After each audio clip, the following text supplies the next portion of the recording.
of your ego. Almost in a sense, we felt like we were on a different plane.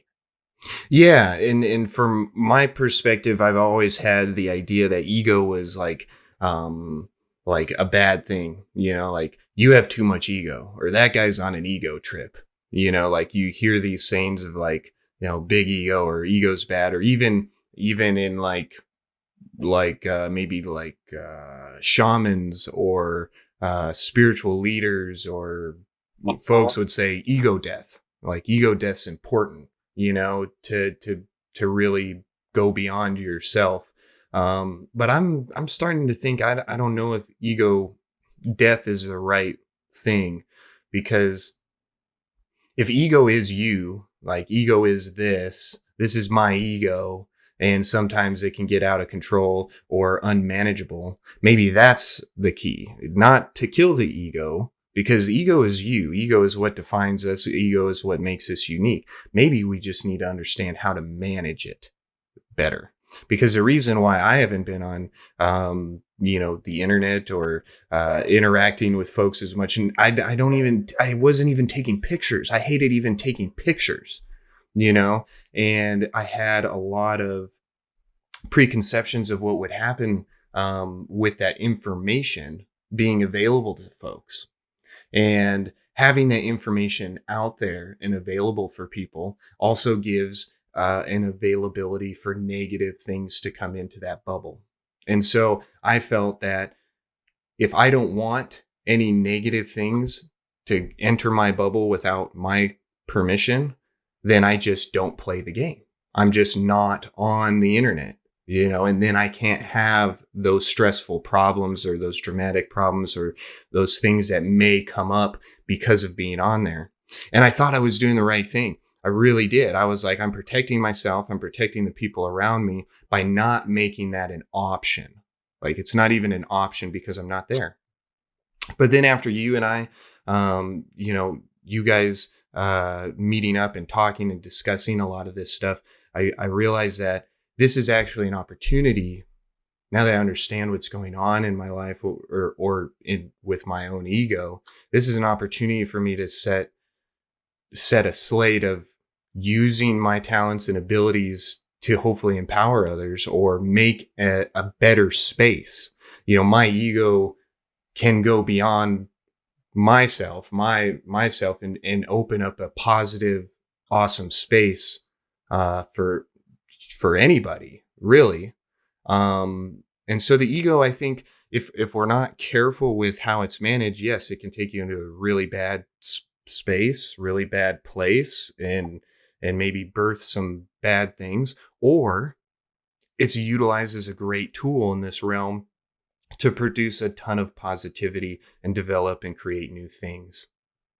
What do you guys think about that?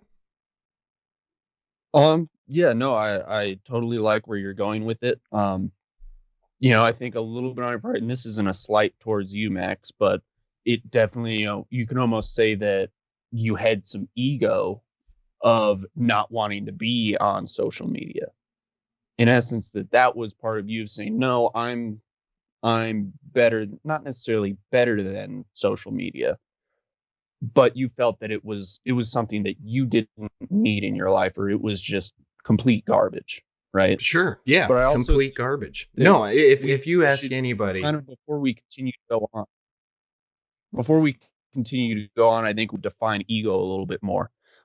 Zach went into saying, it's kind of an identifier. Um, but it's your perspective of your own self image.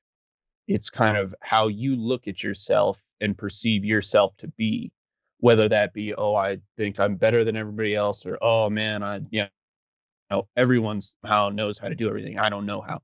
It's how you perceive your own self, and that can be put on other people. Other people can see how you see yourself, or they only get that picture of the ego. The ego is kind of like almost a filter between your original self, your true self. I guess if we want to call that the soul or the spirit.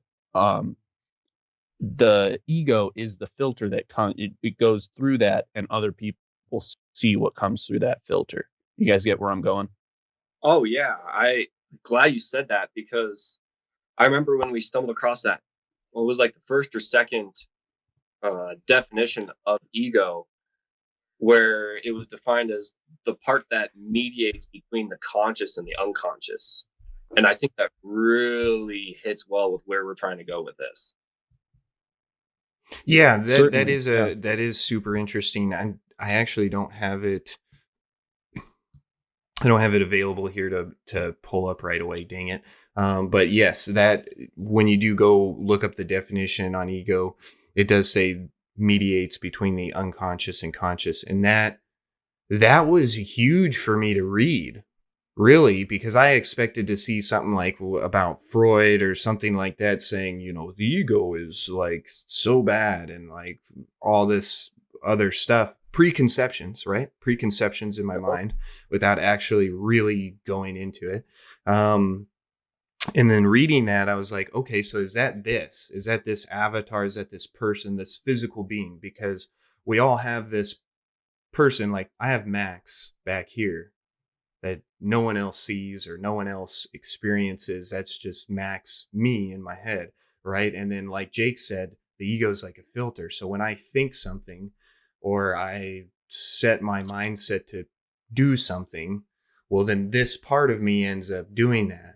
How it's expressed in the real world then is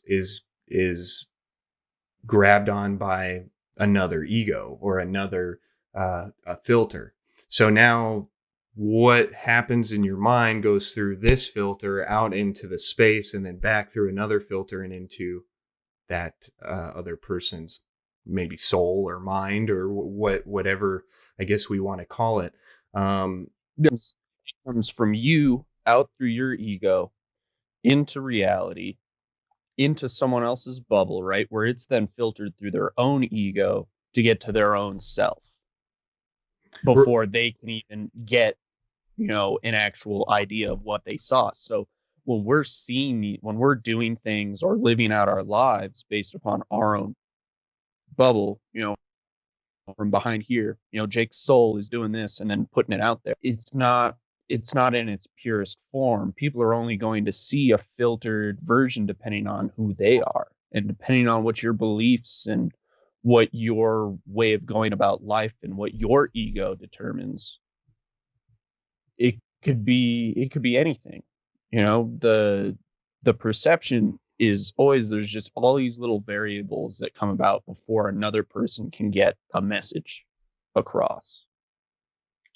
And I think what's really interesting about that, Jay, is it really makes you think on how true the information that you're taking in really is. If someone says something to you and you take it in and understand it, and we all know about misunderstandings and things, but how often do we really understand what you call the true meaning behind that portion of information that was given to you?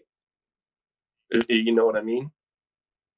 Yeah, and whether or not it's solid information or you misread something, it could be anything. We go into, let's take an example where maybe you're walking down the street and you're just having a good day. You're just strolling. It's a nice Sunday. You're just hanging out, walking down the street, and some dude comes across. You're not paying attention. You're just enjoying. Yeah. You're just having a good time with yourself. This guy comes by and he gives you the bird, but you didn't quite see that he was flipping you off. So you thought maybe he just waved, just like, oh, hey, man, like, good day. So from your perspective, you're getting nothing but positive vibes. Your day's going great. But little did you know that guy was flipping you off. For some reason, he didn't like you. Or maybe he's just messing around. Who cares why?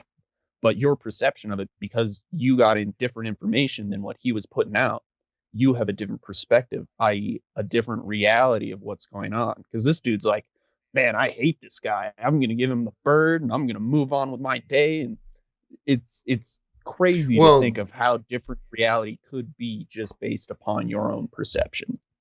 Yeah, so you're also explaining that filter analysis, from person to ego filter to reality space to their ego filter to their person. So when that person does flip the bird, in their space in here is a whole nother world going on that ends up being acted on from the ego. And then it goes into the open space where it's free information for people to interpret. And then that other ego, it goes through that filter where they filtered it as a wave, as a high, and then now is some sort of different reality in their head, in their true person. So now we're getting into that idea of like, is there multiple realities or dimensions going on at the same time? And the ego is really the ego really does just mediate between those consciousnesses. Yeah. And we've